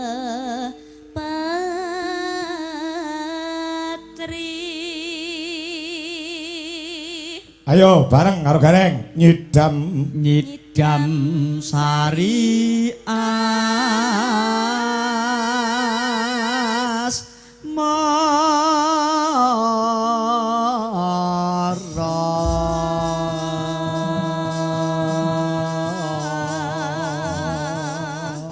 Ki mau jane neng sing request lho, Reng. Pripun? Anu mbok sekali-kali anu Mas Gareng itu kondalang ngono kuwi. Lah, ora usah ngono to, Pak. Kula iki menghargai jenengan. Apa iya? Nggih, ngono aku mayang gek piyai kene do pirsa. Yu lah tek wayangane apik Garengi, engko sok taun ngarep nanggap aku. Sing gareng gendi Pak Kangko. Engko mosok ngono enggak. Aku Bagong nek aku. Ya sak kelas lah pemaku dandan Bagong iki wis sak kelas karo Bagong Blondor. Yo, ning nek umpama kula entuk usul, Apa? jenengan aja Bagong. Lah ngopo? Kebagusan. Jenengan nogok. Togok ki lambene ombo e. Ya. Lah iki mau wis didhawuhi karo Pak Lurah, Nduhani karo Mbak anu Mas Gareng. Nggih. Kon ngebarke jam 3 mergo selain ngruwat ya ndelok bal-balan Spanyol karo. Lah kok yo rono meneh. Jenengan iki fokus. Lakone ya tangga ae. Engko gegeku ya wis streaming. Wis siap iki. Fokus. Yo garap campur sari ya Mas. Sendika. Idam sari. Ayo buka saka keyboard. Yo digawat iramane rada ngampat sithik le. Mas Kasih. Iki sing nenggak sing ngendang Mas Kasih. Oh niki asmanipun Oh Mas Kasih. Lah Mas Ardi pundi to Mas Ardi? Kae. Anu enek request saka emak-emak Indonesia mongkon duet karo Hani Kusuma. Oh, Masya Allah. Nggih, siap. Nang ndi cahe? Niki lho Pak, Ndi?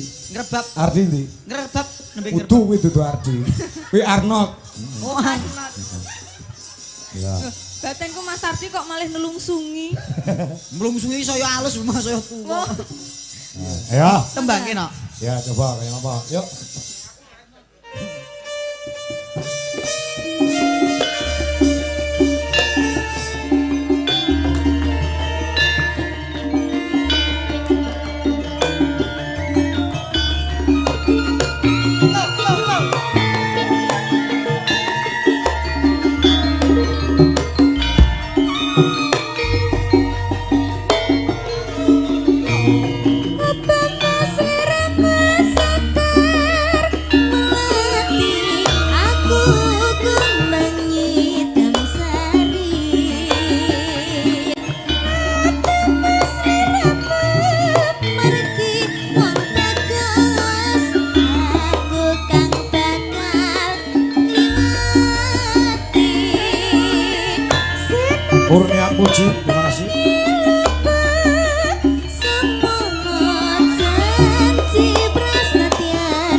beda rasa jagat koyo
luar biasa, Masya Allah. Menika giliranipun Pak Camat, Mas Gareng. Oh ngaten. Pesanipun derekaken karo Pak Lurah. Tak panggung. Mau pas acara sambutan nak durung paring sabdo. Rawuh. Nggih. Monggo Pak Camat pun rawuh napa dereng? Ya. Pak Lurah. Ya. Ya, turuk.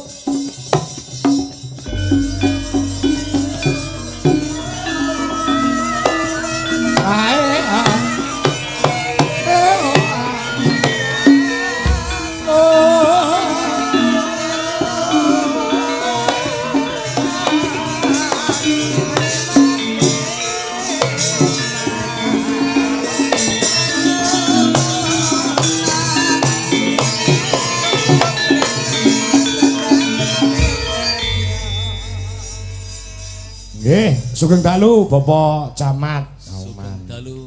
Nggih, Anom Dwija Kangkok. Nggih, monggo. Nderek sasana saha panci pandaya swara kula aturaken Pak Camat, monggo. Bismillahirrahmanirrahim. Assalamualaikum warahmatullahi wabarakatuh. Waalaikumsalam. Alhamdulillahirabbil alamin wassalatu wassalamu ala asrofil anbiya'i wal mursalin wa ala alihi wa sahbihi ajmain amma ba'du. Ingkang kula hormati para alim, ulama, para sepuh bini sepuh, haji sepuh, Pak dan Ramil Kauman, ingkang kula hormati Bapak Kepala Desa sekecamatan Kauman, Pak Lurah Ngadisanan ugi ingkang kula hormati, Bapak Ibu tokoh masyarakat, sedaya kemawon lembaga desa, lembaga kemasyarakatan desa, Bapak Ibu sedaya warga Desa Ngrandu ingkang kula hormati.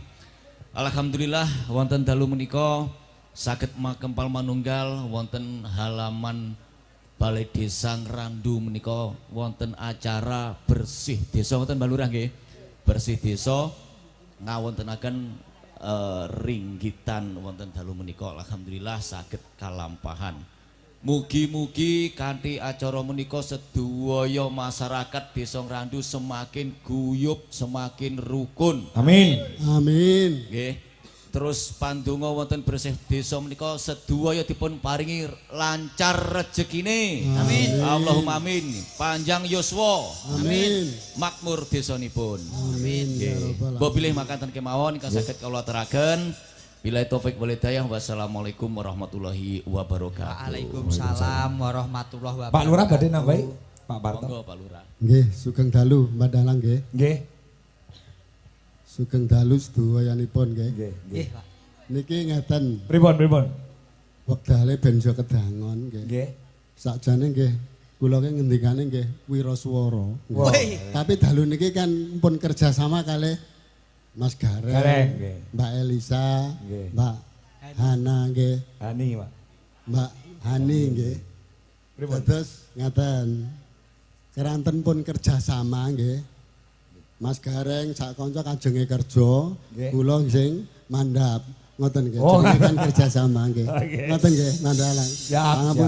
Nggih. Pangapunten dados mangke kula wakilne Mas Gareng kalih Mbak Elisa kalian Mbak Hani. Siap, Pak. Sing ngrantos penontone sing dirantos niku mboten kula soalé. Ngoten Mandalang nggih. Siap, Matur siap. suwun kula ta mandhap. Nggih. Pangestunipun nggih, Pak. Nggih. Pun toh mboten usah rek kaya ngoten niku rek kaya kalih sinten to, Pak. Kula kalih jenengan ndak yus. Pak Gareng kula diwakili Pak Lurah nggih. Oh ngaten, mboten menapa, Pak? Oh ngaten, nggih. Matur mbah nuwun nggih Pak nggih. Berkah-berkah barokah, Masya Allah. Masya Allah, dadak nambahi Pak Camat ya Allah. Mbah nuwun nggih Pak Camat, mbah nuwun Pak Lurah. Masya Allah, nggih. Nggih mike di Nun sewu niki parian sekedap. Parian. Kangge Pak Gareng. Teng Pacitan tuku beras. teng Pacitan tuku beras cakep. Mugi-mugi sing suka parian, sing seneng parian enggal waras. Amin ya robbal alamin. Artine ngerti ora reng kowe dianggep gendeng.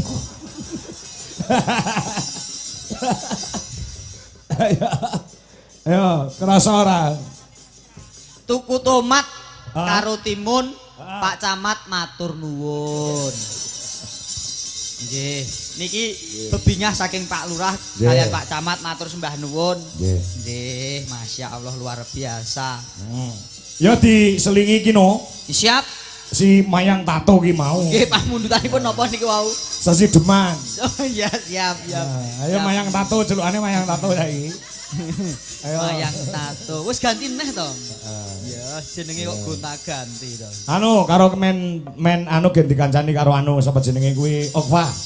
Oke. Nah, Kene Cahayu. nek Okva ki ora nganggo tato. Oh dereng kok Pak, dereng. Upama tato iki gampang ilang tatone Okpa niku. Kok iso? Nah, biasanya ini gulu cilik abang terus rong dino hilang. Iya toh. Sing iki Mbak Opa iki kok. Iki Mbak Opa. Okva. Loh, aku mbiyen cilik amurah nek andeng-andenge ning isor gulu loro nduk. Kok gak enek saiki? Pindah. Oh pindah. Pindah. Iya, pindah. Ya. Niki Sasi tempatipun Deman sing dijaluk Sendika, sendika. Nggih. langsung garap gumyak. Ya, langsung garap gumyak. Oke. Ya. Terima kasih ya Mas ya. Aman-aman. Ya. Mas apa toh? Mas siapa? Udin. Oh Ya iya. terkenalnya Mas Udin ireng nek kene. Ya. Oh. Kayak mau sregepe ora jamak kok. Siap? Ya. Oke. Nah, terus no ya. Terus no sesi Karya Mbah Sukron Suwondo. Mbok menawa pun rawuh dalem menika.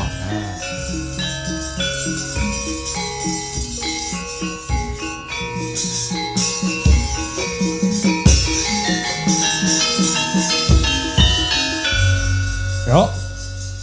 luweh becik patenana timbang bepisahan tiada sulesnya wangi samudana marang kula warga karawalan praputra liwat kincangin alismu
Mongko kowe bocah gunung nadyan bocah gunung kaduga nrimpo jiwa ragaku kok kerep kahormatan mamruk rubuh ngarepin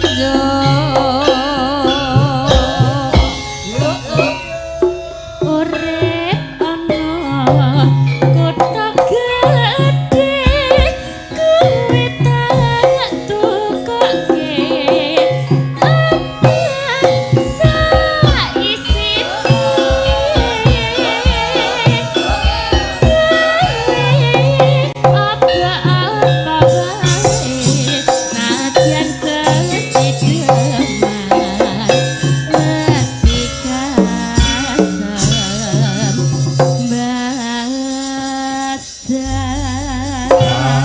Terima kasih.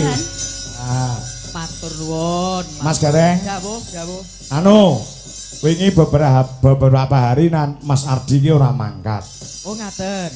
Lah oke sing berpendapat dikira tak pecat. Astagfirullahaladzim. Ardi mboten mangkat telung bengi niku napa dipecat apa Kangko? Lah iki mumpung jaya nek kon omong dhewe nyandi parane telung dina ra nyang. Lah. Nene, Di, ajar kendel nih. Arjuna nih duwe jol aras Indonesia. Ya, ngono ya. Ayo. Ya, ya, apa nanono ke Mas Gareng? Liwun. Mas Adi. Ayo, kene monggo Mas Ardi. Hah, Kiai kok bagus e. Support musik Mas, ayo Mas. Ya. Kasih sepoco. Yo, kasih support untuk Mas Ardi. Muhammad Ardi Albertus. Yo. Hah? Muhammad kok gula be. Siap? Ya. Kasih dulur. Ibu-ibu yang pirsa. Yo.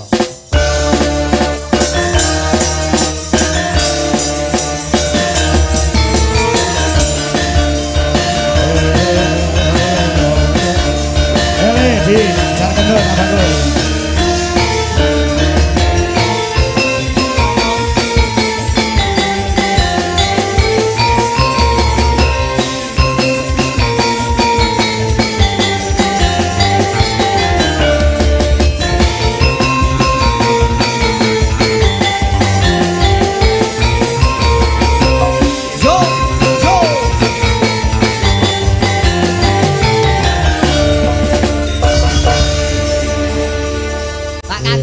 Dalam Aku nek nyawang Mas Ardi apa? koyok ngilu karo awakku dhewe.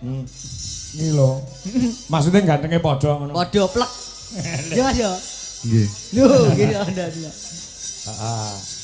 Niki lho Mas, menjawab komentar dari ibu-ibu sing ngendika jare Pak Kangko, Mas Ardi kok ora nderek ngantek ping 3 ki apa jenengan pecat. Lah saiki gandeng jenengan wis nderek tak kon klarifikasi. Jane ora klarifikasi ya mau memberi keterangan. Memberi keterangan piye? Wong aku ki ora tau mecat karo kanca-kanca duwe jolaras nek ora kebangetan tenan ngono. Heeh. Nganti le 3 dina ora mangkat 3 bengi ora mangkat ning Ponorogo nganjuk karo ning endi ndek ngene nganjuk 2 kali. Heeh. Nek acara apa? Wingi kula mboten bidal niku mergi kula mantuk Klaten, Pak. Oh, enak acarane. Nggih, enten acara ten Klaten. Oh, gitu. Soalnya kan tanggal 10 11 niku kan bajutan. Nggih. Mboten mantuk nggih pun. Oh. Oh, akhirnya terus dadi pamit 2 dina. Ya. Ora mulih mergo saka Ponorogo kelak babas ning nganjuk 2 bengi. Nggih, mergo awane lak klenengan to niku nggih. Nggih, daripada mengke kula mantuk ngebis. Ha iya, malah ilang. Jen sekalian. Ngebis ke Ponorogo bareng ilang-ilange ning Kediri. Lah ya. Hilang kok ning Kediri. Iya. Ayo Hani karo anu sapa jenenge Elisa, ayo. Jumenang. Ya, ayo. Nok Hani, nok Elisa, aku ibaratnya Joko Kendil malih Satrio Bagus. Cering, iki malih aku. Ayo. Iki mong aku nuruti karepe para netizen, Pak, mangke tulung diduetke Mbak Elisa, Mbak Hani kalian Mas Ardi. Ya iki aku mung gawe lega tok. Kaum emak-emak Indonesia Mas Gareng. Nggih, Pak, gak apa-apa, aku gak meri kok. Rameri. Gak Mary. Kalau mau. Engko aku arep duet karo Burini. Yo yo. Ora Mary ya. Karo Mbak Elisa karo Mbak Hani, ayo. Pripun Mbak Elisa? Gimana cek ya? Ah, piye. Pripun napa? Lah iki Ardi niku lho, bilang-bilang dino ora mangkat goleki wong bilang-bilang. Loh ya namanya ibu-ibu tuh memang kan bahagianya tuh kalau menyawang yang ganteng-ganteng, yang masih muda gitu. Jadi piye carane Pak Kangko kalau bisa Ardi tuh kudu mangkat terus niku pripun itu loh di strategi ini. Ibu-ibu kuwi senenge ora nyawang wong ganteng. Lah, Cekelan duit. Nek gur nyawang wong ganteng pangan apane? yo Bu yo. gitu Bu. Yo kalau. Ibu langsung. Nyatane Budi langsung muni, yo. Sebab apa kok muni yo? Mergo sing omah gak disawang aku gak ganteng. Carane to Mas Gareng Mbak Elisa ben Piye? tetep mangkat Mas Ardi ki didadekne gayor. Kok malah dadeke gayor. Sawang-sawangan. Maneman. Ayo arep nembang apa, Cah? Telu. Nah, sing kira-kira diapal apa le? Ana Puspitono lho, ana apa sing apa monggo. Sumanding nggih, sumanding. Semanding ya. Ngawur aku. Kok tengah sini loh, jangan mepet-mepet. Wah gantengnya tenanan tiba Pak. Piye? Ya ampun. Kowe cedak lagi iki po, Han? Nggih, ndredeg aku. Iki seumuran enggak? Arti sama Hani. Duka. Sampeyan Kowe kelahiran. Yo kenalan sik sing Tanya apik, dulu, kenalan tanya sik dulu. Salim. Yo mangane ra ono. Ayo Salim. Tak waris sik piye? Tak contoni ya. Weh karo kono aku salaman ngene. Nah, Selamat malam Mbak Elisa. malam. Kawin yuk. Kok ngono? Iya mesti kenalan lho. Tanya kamu kelahiran berapa? Iya, aku kelahiran 2000. Coba Ardi karo Hani. Coba kowe gendang Salim sik kenalan. Salim kenalan. Ayo kowe. Pripun? Salim kok pripun? Salim. Salim sik. Yuh, jan kok dewa-dewa. Mbak. Mbak. Supriyadi. Lah. Wis tak dicolne Mas. Lah mboten dicolne Pak. Sing nyekel lah sing wedok. Mutra sing wedok yo ngetek. Seumuran ya sampean 2002. 2002. Wah pas-pasanku. Wah. 2005 Hani ya? Iya. Cocok. Oh 10.000 berarti. Hah? 2005 toh. Kaya 400 no. 100. Monggo pun aturaken nggih. Lagune apa wau Sumanding? Sumanding, Pak. Ayo, Lady, ajarkan ter. Yuk musikipun. Penaturaken ki mung legani para pamirsa di seluruh dunia, utamane ibu-ibu utawa kaum hamal. Ya, Yuk. Ora, Mas. Yuk.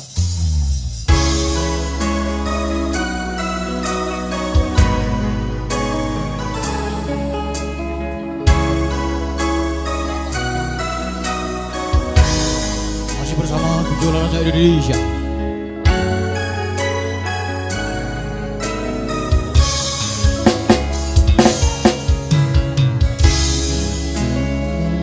Kekencaring ratri Bergurit tekaran lawan si reki Tanungan rendok tresno nyanding sliramu Penyo manis sesodyaku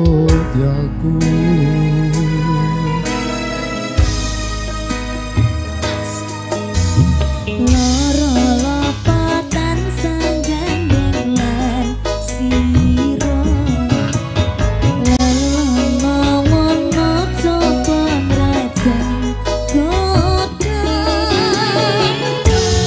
Aku kumi janji suci kang mesti nani Nyawiji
Terima kasih.